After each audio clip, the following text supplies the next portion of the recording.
Well, can I put PTO in? to Yeah. make up for yesterday? Yeah, Okay. I'm not in any way, shape, or form saying that there can't be more than one person working on that on Okay. a given day.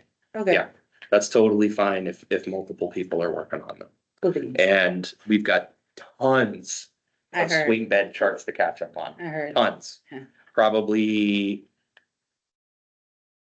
So we shoot for about 30 a month. I wanna say we're at least 6, 7 bed chart audits. Okay. So if we're hitting 30 a month for 6 months, that's what, 180? Mhm. 180 charts that need to be reviewed. And I've pretty consistently seen one person can knock out like 10 to 15 in a day. Mhm. So that's a few days worth of work. Okay, That's a few days worth of work. because I'm not scheduled for this weekend. And there's nothing wrong with us going over our minimum, Mhm. right? So we set 30 as the minimum for chart audits for the month, but it doesn't mean that we can't do 50 or 100, I mean, Considering we're so far depending on, behind. depending on how many admissions that we have for a given month, technically we could review every chart, right? Yeah. And quite frankly, that would be ideal if we were able to review every chart. Mhm. The key aspect that I'm still working on trying to figure out with the chart audits is being able to take the chart audit itself and bring it back to the person that the chart audit is Mhm. for, whose documentation that they're reviewing, right? And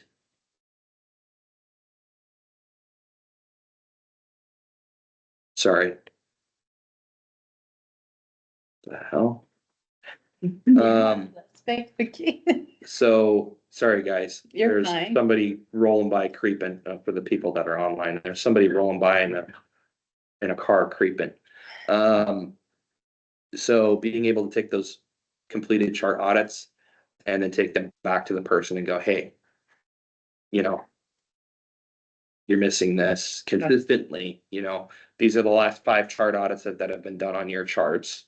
And, we're finding that you're consistently not getting e-forms done, or you're consistently not getting, um, assessment things documented the way that they should, or you're missing your advanced directive, Okay. or, you're not charting, you didn't chart all of the meals for the day for the patient, or whatever it might be. This whole chart audit process will end up changing once we go to Meditech. The big changes being that there are multiple reports within Meditech that can be run Mhm. that are set up as basically like chart audit reports. So those reports probably are going to be automated. They'll probably come into either directly to my email on a daily basis, or they will be connected to some kind of a dashboard that'll be updated on a daily basis, easy to access, easy to look at. Mhm. And they will highlight specific areas of the chart or the documentation that is missing. Okay. So chart audits will change, but we've got a backlog. We've got a backlog of charts that haven't been audited. Mhm. And if ACHG shows up and, we've got a backlog of 6 months missing of chart audits, they're gonna have questions. Yeah. Right? So today's our first tech meeting, board clerk, PCT, CNA. We're going to start off, I figure we do this every other week to start with. We may increase to weekly depending on how today and the next one goes, okay? The purpose of this time is for you guys, right?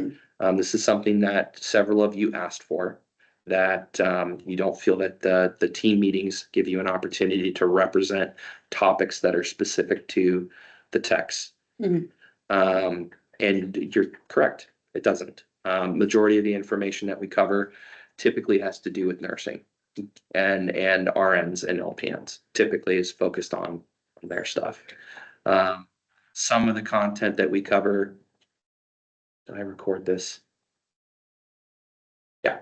Some of the content that we cover during the team meetings will touch on things that you guys have asked about. So like the language line stuff definitely applies, right? The internal, external threat stuff absolutely applies, okay? I need this date. I'm, Budget discharges that are coming. you're good. I'm recording I could just join. and I'm recording. Okay. So I'm so sorry. it's okay. So this is your guys' opportunity. I really kind of only want to cover two basic things. And then I want to open up the floor for you guys to bring up topics to discuss. Okay. So item number one, shift handoff.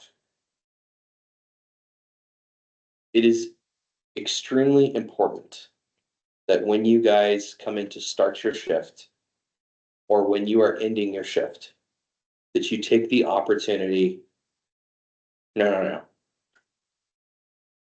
You will do bedside shift report as part of your offgoing and oncoming duties. Okay, that is the expectation. Okay. Even if it is a patient that you've already been taking care of for the last 2 days that you've been working in, today is day 3. Okay, or that the other person's been taking care of the last 3 days. The key aspect behind bedside shift report is it gives both techs, both nurses, an opportunity to enter into the room together. If the room's a mess, whether because you didn't make time or didn't have time to get down there to clean up the area, that is an opportunity for you to bust that out with the two of you. Okay. Now, I am not saying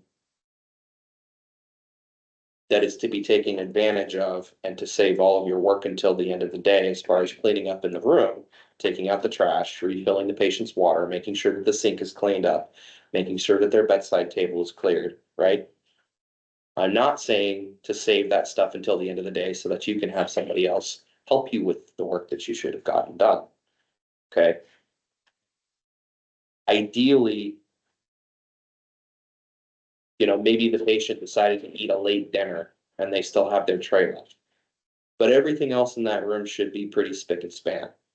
Trash should already have been taken out, water should have been refilled, the sink should have been organized with their stuff, right? That there shouldn't be a total mess on the floor, okay? But maybe the tray's still sitting there from their dinner because they decided to eat at 6:30 instead of 5. They didn't want their tray until late. This is an opportunity for you to grab that tray and take it back to the car, okay? Now, if you're working on a day that you're getting absolutely killed, okay, and there's a lot left to do, this is an opportunity to do some catch up, okay, to work together as a team in the right direction, okay? But people are going to know if it is the situation, number one, where you just had a hell of a shift and you just didn't get an opportunity to get in there and knock this out with every single patient, versus you just didn't get off of your ass and get the work done. Okay. So you have to put in what you want to get out. If you want the other techs that are on the team to work better with you, you have to put the first foot forward in order to make that happen. Okay. The number 2 item that I wanted to cover. So we talked about, I want to see bedside shift report. That's what I want to see happening. Okay. When you are done at the end of the day with your shift, you will be walking with the oncoming night shift person, or night shift person, you're walking with the oncoming day shift person. Okay. This means that for the person that's oncoming for the shift, it behooves you to be here a little bit early. Okay. Not at 7:05, not at 7:10. Okay. 6:40, 6:45, 6:50, get in here, get your stuff dropped. You are ready to go to go do bedside shift report at 7 o'clock. Okay? That's number one. Number two, if there is a skill that you are needing help on, needing help learning how to do vitals or counting I's and O's, or checking blood glucoses, or shaving somebody's face, and you need to be able to practice that skill, to hone it, to get better at it, okay? You need to give yourself opportunities to practice that. Number one, means you need to seek those opportunities out, okay? Number two, you need to make sure that you have somebody, as much as possible, whether it's via YouTube, okay, if you're trying to shave somebody else's face and it's something you've never done before, okay, you can learn how to do that on YouTube, okay? You can learn how to do that on YouTube. Vital signs, you're gonna wanna take, especially if you're doing a manual on somebody. If you've never done a manual blood pressure on someone, or it's a skill that you're just not comfortable with. Grab one of the nurses, have them go with you, show you what needs to be done, okay? Not knowing how to do something is not weakness. Pretending that you know how to do something is arrogance and is weakness, okay? Not knowing how to do something, you should not feel ashamed. You should not feel like you are less than anybody else, okay? But it is your responsibility to seek out the right way to do that function, whatever it may be. Whether it's transferring a patient or giving them a shower, using the sit to stand machine, using the Hoyer lift, taking a manual blood pressure, taking a pulse, what have you, okay? You are accountable to the work that you are performing, okay? And if you're not 100% sure what it is that you're doing, then you need to ask for help. The nursing team will help you. And they will be thankful that you asked for help, because now you're able to perform that function correctly. Okay? Now you're able to perform that function correctly, which in turn not only helps the patient, but it also helps the team. Okay? That's all I've got. The two things that I kind of covered today. And I want to open things up for you guys. Questions that you have, things that have been burning in your brains that you want to talk about. Really, more than anything, this is your opportunity to use your voice. The reason that we got this together. I have a question. Yes, ma'am. There was talk in the past about like a bath schedule that we haven't talked or heard of anymore. Is that still something that's happening or? A bath schedule? Yeah, it was mentioned, I mean, quite a bit of a while ago where That's probably close to what, like a year ago that we talked about that? I have no clue. It was a while ago. I just know that Um, brought up on one of my shifts recently and we were just wondering about it, if that was still something that was gonna happen or what's the stitch with like baths and stuff, I guess. you guys tell me, how are baths going for patients? Doesn't have to be a complicated answer. If they're not getting done, they're not getting done. And just say that, that's okay. If they're not getting done, I'm not gonna jump down your throat and go, God damn it, why aren't you guys getting this done, okay? If it's a problem, then we need to work on it. If it's a timing issue, if it's a workload issue, whatever it may be, okay, we can work through that. But are we doing well on our bats? Anybody? Doing okay. Okay, We do when they ask, so okay. How many bats are you doing a day when you're here? I'm like 0 to maybe 1 or 2? Yeah, How many baths are you doing per day? It depends, like sometimes, And bear in mind that a bath with a patient versus a shower, somewhat different things, mhm, okay? Somewhat different things. Obviously, as we all know, going and taking a shower, you're gonna get more thoroughly clean, right?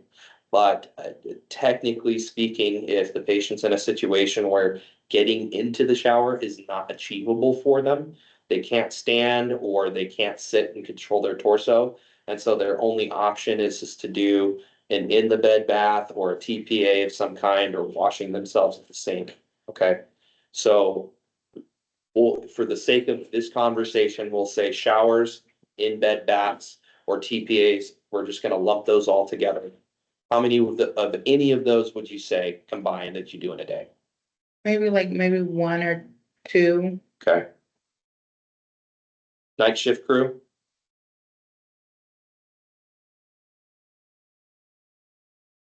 Anna, Tina, one of you guys? I see like about the same done in my On shift. nights, maybe 1 or 2? Okay. Yeah. So I would argue in that case that no, we're not doing enough baths for patients. Okay? Um, ideally, okay, Anthony, do you take a shower every day? yeah, Kaya, do you take a shower every day? Anna, do you shower every day? Yes. Tina, Erica. I don't even know if Tina's on at this point. Okay. So bear in mind, okay, you get a chance to shower. Even if you choose not to, you get a chance to shower every day. Okay. A lot of these guys don't. All right. Stink starts to build up at about day 3. Okay. So our average length of stay is about 3 to 4 days. So by day 3, this person's typically built up some sweat gunk, especially in their groin, between their butt cheeks, under their arms, on their face, on their hands. Okay. They're still putting food in their mouth with possibly poo poo on their hands. Okay. You're touching them and doing stuff with them, right? Helping them walk, helping them get out of bed, right? And they haven't showered in 3, 4 days, right? So now you're getting that grimy stuff on your hands or on your arms, okay? A shower doesn't necessarily mean a big production that takes 2 hours to accomplish. What I mean by that is, you know, we're not necessarily running a masseuse parlor, right? You're not going into the room ahead of time and putting hot rocks on their back and then rubbing behind their legs and then walking them down for the shower and then getting them fancy loofahs and fancy soaps and washing their hair, right? And then taking them back to the room and perfectly grooming them, okay? If it is a slow day and there is a patient that has been here for, some time, and they're typically well groomed, they like their face clean shaven, okay? And, or they want a clean bra, or they want, you know, to brush their hair or something like that, right? Make those things happen. But at a minimum, people should be getting an opportunity to shower or full in bed bath every other day at a minimum. A minimum. By day 2, you've built up a little bit of sweat on your skin. You've built a little bit of gunk in your nether regions, right under your armpits, on your face. It's not too bad. It's not stinking yet. It does increase your risk for pressure ulcers. Okay.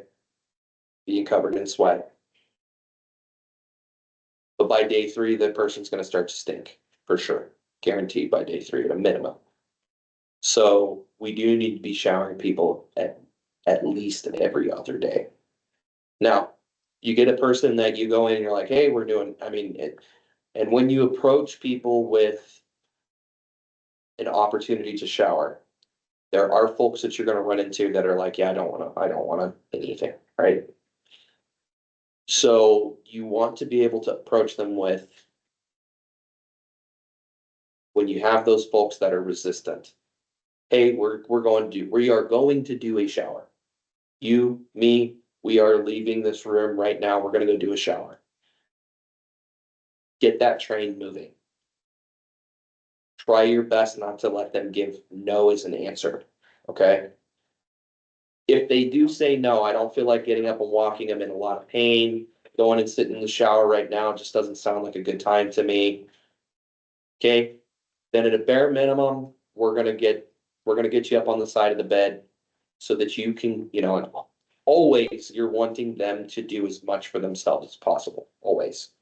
So if they can sit on the edge of the bed or if they can stand at the sink, it's as simple as setting them up with some washcloths and some soap and get that water running nice and hot. Let them wash their face, let them wash their hands, let them wash under their pits, let them wash their nether regions, right? At least get those areas knocked out if they're adamant about not taking a shower, right? Now, there is going to always be that patient that doesn't want to be bathed at all, right? Like they don't even want a washcloth on their face. Do the best that you can, best that you can for them. Do the best that you can with encouraging them. Obviously, this is not a prison, okay? But part of the reason why we're here doing this is that people are at their weakest, they're at their most vulnerable, they're going to be depressed, they are going to not want to do things, right? And so part of our role, oftentimes we have to be cheerleaders. And every person is different. Every person is nuanced in the way that you can convince them to do something. Okay. It's just a matter of honing that skill, practicing that skill of talking people into doing things. It helps even more if you have a personal connection with the individual. It makes it that much easier if you're able to connect with the person. Okay. And sometimes it's as simple as being able to sit and listen to them for 15 minutes. 5 minutes, 10 minutes, and just listen to their story. Right? Now they feel like they have the connection with you. And when you ask them to do something, they're that much more likely to move forwards. So let me work on this, Anna. I will work on coming up with a schedule, but in the meantime, every other day. Every other day. You should be asking every patient every day. So that way we're not losing track. There is a spot on your guys' report sheets that actually asks about the last time the patient had an opportunity to bathe. Okay, you should have a date on there. And when you hand off those forms from one shift to the next, you should be asking about that.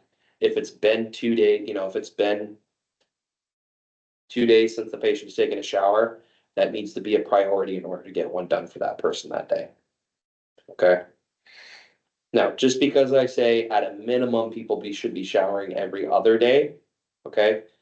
They need to be offered daily. They need to be offered daily, okay? Now, if you have someone that it's been 2 days since they've showered, that person should be at the top of your list, okay? That person should be at the top of your list. You're going through, you're offering showers, right? Somebody that just took a shower yesterday says, yeah, I'll take another one today. Okay, that person's gonna be at the bottom of the list. The person that hasn't showered in 4 days, they're gonna be at the top of the list, okay? Those are the folks that you wanna be targeting. Whoever has the longest amount of time since they were able to bathe should be at the top of the list. And then working your way down from there. All the way down to the folks that wanna bathe daily. Okay? We still want to give every person an opportunity, okay? You know how it feels when the water gets shut off. You don't get a chance to shower. You feel sticky all day, you're uncomfortable, you can't wait to get home so you can change out your underwear because you've been sweating through them all day, right? You get some stank built up. You can smell yourself on the way home in the car, and you're like, God, I hope the water is back on so that I can just take a shower because that's what I need. Okay. These guys go through the same thing. They're people just like you and me, right? They can feel the stank building up. Next topic. Anybody? I've been going through like drawers and stuff and pulling out a bunch of old paperwork. There's all kinds of checklists, like for CNAs, for nurses, Did you for charge did nurses. you did you print like a stack out or copy like a stack the other night? I didn't. I think I have a stack in the corner under the whiteboard, but yeah, I didn't print it out. I just found it through all the cupboards I've been emptying out. But Somebody made like 60 copies of one of those checklists and it got left on the office printer, the one that's like down kind of down the ICU hallway. And I grabbed that stack, I put it over by the nurse's station, and I did take one copy so I could look it over. We do have other checklists that I do have saved currently in the med search forms folder. So I guess what I'm asking is if you want to be using these checklists, or should I just leave them at your box for you to review, or yeah, let me take a look at them first. Some of this stuff, some of this stuff is going to be significantly changing with Meditech, with the way that Meditech looks, the way that Meditech functions. Everyone's going to have what's called a work list. And it's kind of like almost kind of looks like an Excel spreadsheet, almost. It's very trimmed up and, doesn't run over the page or anything like that. And on this kind of spreadsheet looking work list, along the top, the top row, you have the date and times that are up there. And below that, so in the first column, you have all of your work list items. Okay. On there is vital signs, I's and O's, blood glucose checks, nursing assessments, admission assessments, teaching documents, areas for documentation of ADLs, which is a big area that you guys are going to be doing a lot of your documentation in. And each of these work list items have a little time clock that will show up on the work list. Okay. So for all of the vital signs in MedSurg, all of your ACHS checks, and your I's and O's, there's going to be a little clock on there that shows you when you're supposed to be entering that information. And if you go over the time, it will actually show up on the status board in red. So that way you're not really able to forget about it. It kind of persistently stays there until it gets documented on as a reminder. Okay. In addition to that, I actually need to look at this when we get this built out. I need to talk about this with them. For the ADL section,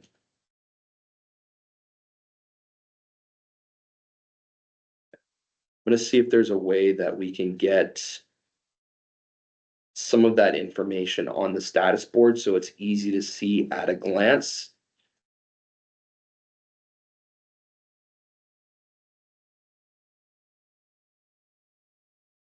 So that way, no matter who's looking at the work list or at the tracker board that we'll have,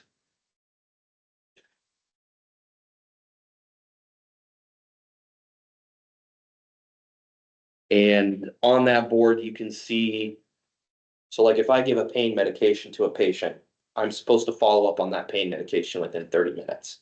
Okay. And so on that PCS board, I can see, so it's not a scheduled pain medication, but I go in and I administer it.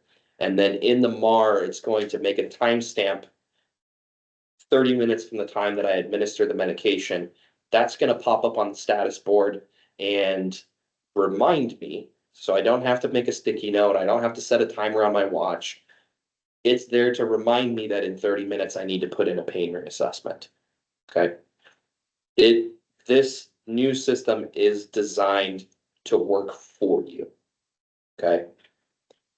The goal being you can eliminate having to keep sticky notes to remind you of things. You can eliminate needing to set a timer on your watch, right? Because the majority of this information is going to be displayed right on the status tracker board screen, right? So your nurse that you're working with that day is going to be able to see if you're behind on entering your vital signs, right? They're going to be able to see if you're behind on your blood glucose checks, right? Just as well as you're gonna be able to see if they're behind on their meds or that they're behind on entering their assessments, right? It's going to be right out there in the open for everyone to see, okay? Now, the purpose of this isn't to put you guys in a defensive position where you're constantly infighting with each other about, hey, I see that you didn't get your stuff done on a specific time schedule. The purpose of it is so that everyone on the team can see the information and then be able to take that and act on it, right? Every day that we come in and work is nuanced. Today's a busy day. We've got 12 patients. We're looking at taking more admissions. It's getting busy going into the weekend, right? So if we are running with only one tech on the floor, okay, and obviously there's a lot of work that needs to get done, okay, with 12, 13, 14 patients, one person's not going to get to every single shower for every person for that day. It's not going to happen. It ain't going to happen. It's just not going to happen. There's not enough time in the day for one person to be able to accomplish vital signs, I's and O's, getting people up, serving trays, doing all those tasks, and being able to shower 14 people. Not going to happen. Okay. I'm not unreasonable in that type of expectation. Do I still want the individual aide that's here to focus fire on a patient that hasn't had a shower in 4 days? Absolutely. That person should have a priority at the top of your list of, hey, this person hasn't showered in 4 days. I need to get this knocked out. Okay. At least you're able to knock out that one shower or two, in addition to everything else that you're working on. Okay. But you're going to need help. You're going to need help with some of the vitals through the day. You're going to need help with passing trays. You're going to need help with ACHS checks, right? Because you're there by yourself with 14, 15 patients, okay? The purpose behind being able to have that status board up is so that everyone on the team can see what's going on with the patients at all times. And if you are hustling as hard as you can to try and knock these tasks out for the patients, and you say you have your 12 o'clock vitals that you're trying to get done, and you're on patient number 9, and it's now 1 o'clock, and nurses are trying to pass meds and get things done, okay, they're going to see those other 5 patients that you haven't gotten to yet, okay, and be able to grab their own set of vitals in order to help out. Now, you also still are going to need to communicate that you need help. Okay? You're still going to need to communicate that you need help. All right? And that means going to even at the beginning of the day, you're looking at the board and you're like, okay, there's 16 patients here. It's just me working as a tech on the floor. Okay? You're going to need help. You need to relay that at the start of the shift. Hey guys, there's 16 patients. I'm going to hustle as hard as I can to stay up with vital signs and blood glucose checks. But if you can help me out today, if you're going into a room and it's around the time that vital signs are going to be, can you grab them? Can you just grab that one set of vitals for me? Can you grab that ACHS check for me when you're in that room and knock that out? Okay. We have to be able to work together on these things, right? But it starts with asking for help. Starts with asking for help when you need it. Okay. Why did we start talking about that? I brought up bats Because of the checklist. and that too. So yes, let me take a look at the checklist that we have. Thank you, Erica. I'll bring that up too. We will. Let me go through the checklist that we have. Let me see what we've got. In a way, checklists can be helpful. In another way, it's just a check the box thing sometimes. I would prefer it not to be that. They just check the box. They need to be achievable. The checklists need to be achievable. You know, if there's a lot of extraneous stuff on there that doesn't belong, I'll go through and I'll sift that out. It needs to be an achievable checklist. Effectively, it should be the standard for what care should be conducted on any and or all patients throughout the day. Erica just posted a message. So the admit packets have changed. They are the newest admin packets, which I believe if we print them double-sided, I want to say it's like 4 to 6 pages for the new admit packets. So if you're needing to print and make admit packets, you're going to go to the MedSurg forms folder, which is on the public drive, and there is a folder inside that folder called admit packets. Inside that folder, you're going to find a PDF document called admit packets. You can print those out on the color printer, the office, the one that's down the ICU hallway. I would print them double-sided, so it's printing on both sides of the document. Just reduces the amount of pages that get included in the little folders that we hand out to the patients at the time of admission. The old admit packet, I want to say, was something like 25 pages or 30 pages, and it was chock full of outdated content and unimportant content. So it had things like recipes and crossword searches, stuff like that. Potentially something for the patient to work on. But quite frankly, not every patient reads through those admit packets. So we want to make sure that they're the most pertinent information, quick to read through, not a whole book of information. So it's been very well thinned up, redesigned. And so if you need to print more admit packets, MedSurg forms folder under admit packets, under a document called admit packets to PDF. Questions on that?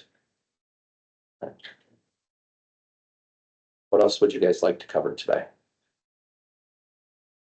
Problems, issues, there are problems, issues that you guys are having with each other, with days versus, you know, night shift. Any issues that you're running into with nursing staff? As far as not getting the help that you need, or being asked to do things that you shouldn't be doing, that kind of stuff.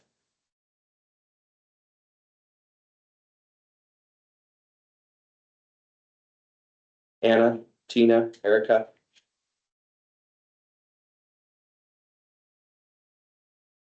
There's just, I guess on our shift, there is just a, I'm not gonna say a name, but there's just one person that I've been hearing a lot of things of in regards to timing, I guess.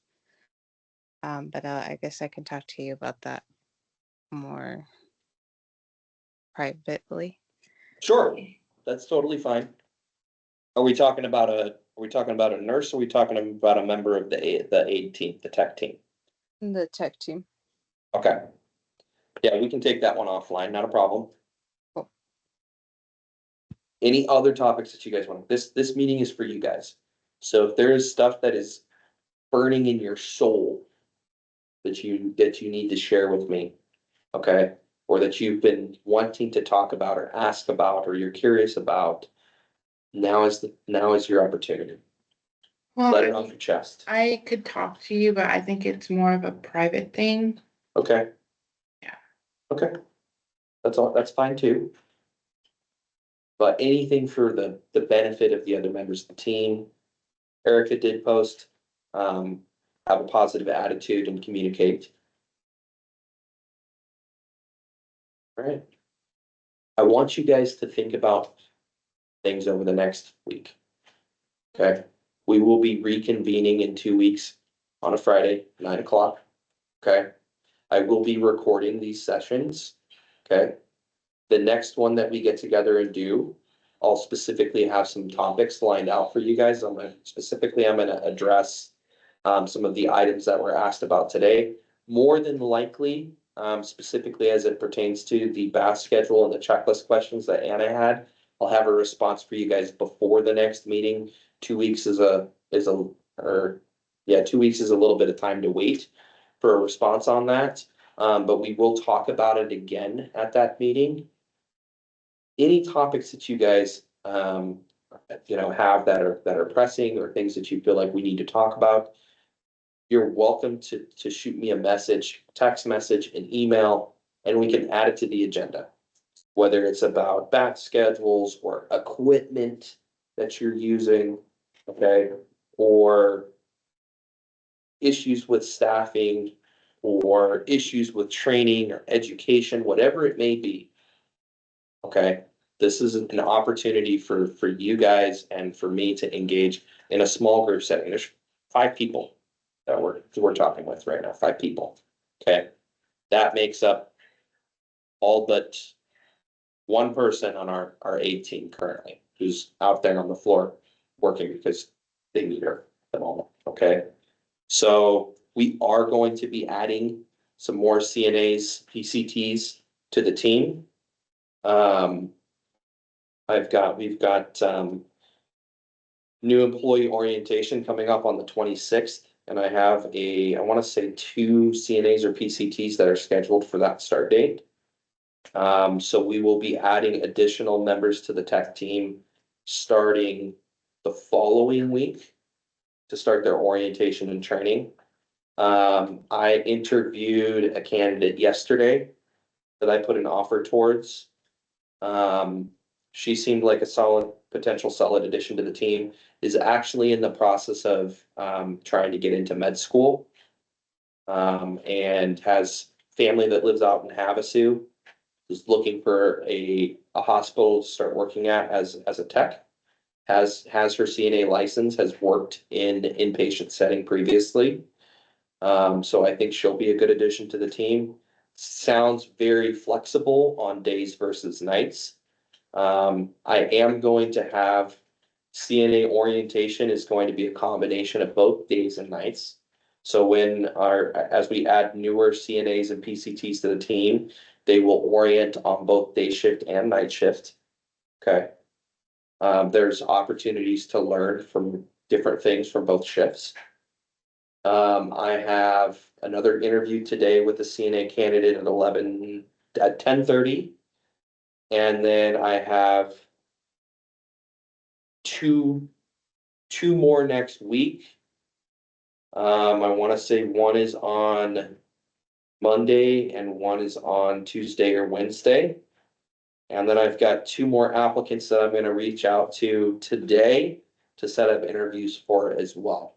So we've got a line on more text coming our direction very soon. Okay, so this consistent, only 1 tech on the floor for days or nights. That's what we're running into a lot of right now, or only being able to have a ward clerk. Okay.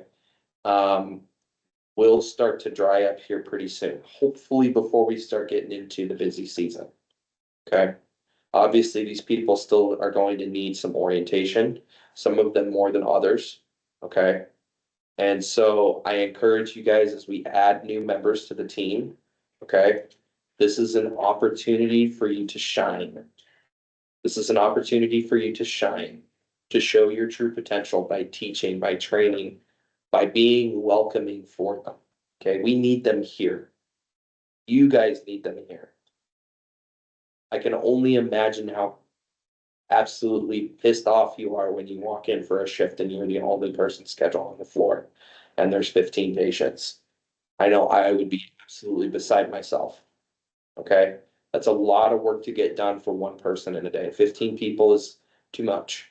It's too much, and I fully realize that. But we have to be able to staff up in those areas. in order to offset the workload for you guys. Okay, so it's in progress.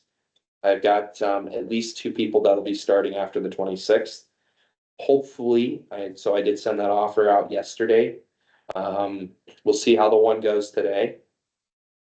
I am screening candidates a lot more thoroughly now. To put that into perspective, I did conduct an interview probably a week and a half ago with a potential PCT candidate, and immediately got bad vibes, like within 5 minutes of sitting down and talking to the person. And I was like, yeah, we're not even going to extend an offer, not gonna happen.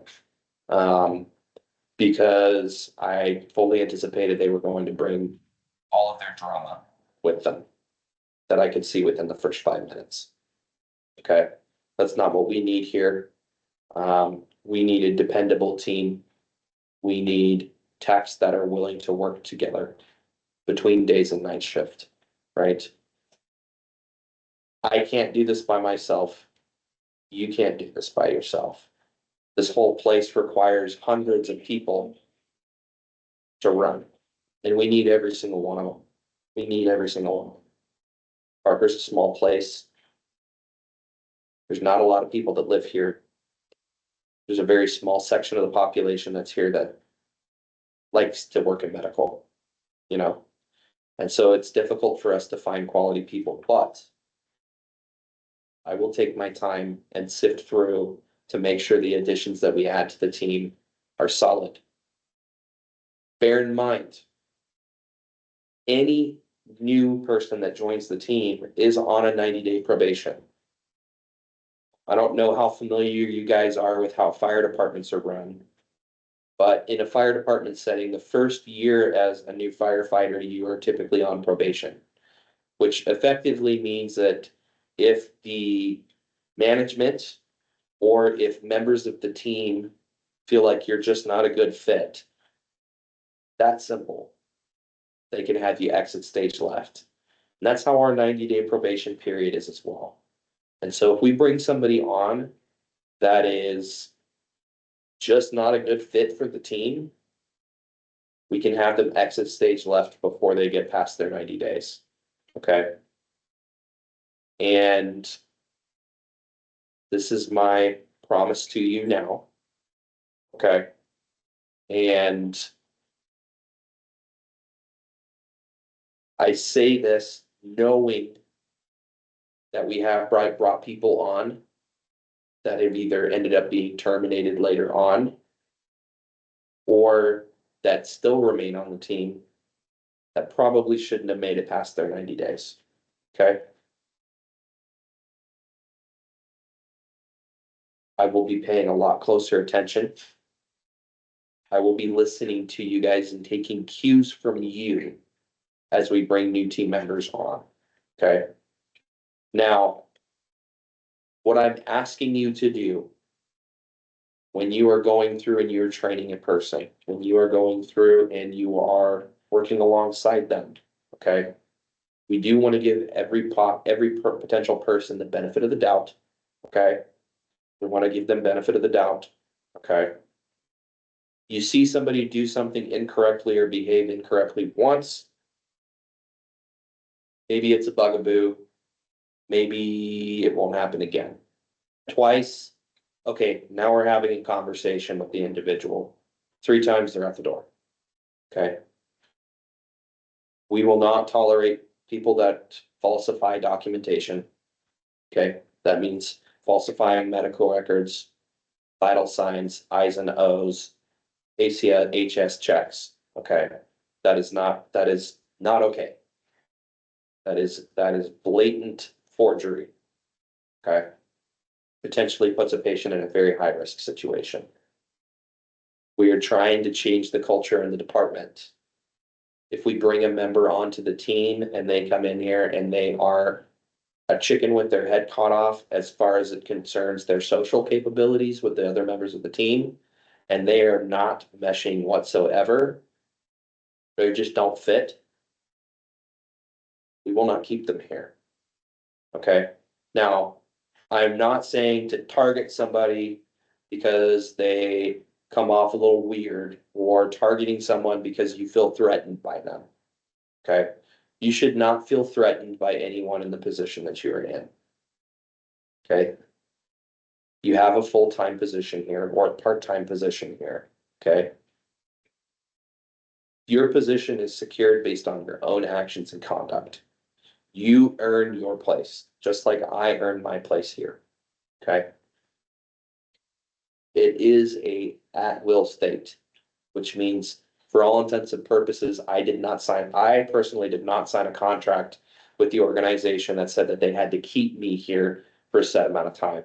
And so if my conduct changed to where I punched another director in the face in the hallway, or brought a gun into the building, or was caught using drugs or alcohol on campus, or, otherwise did something that was, hey, you're done, we can't have you here anymore, they would walk my ass out the door, okay? I have to earn my place just as well as you guys have to earn your place as well, okay? You do not need to feel threatened by new people joining the team. We want to be welcoming for them. Let that individual fall apart on their own. Okay? Let that individual fall apart on their own by their own actions, by their own laziness, or by their own poor social conduct. Okay? Questions on hires, open positions, stuff like that. Go ahead, Anna. I saw you go off mute. I say no. No Okay. question. All right, guys. If nobody has anything else, go enjoy the rest of the day. If you're off this weekend, enjoy your weekend. Take it easy.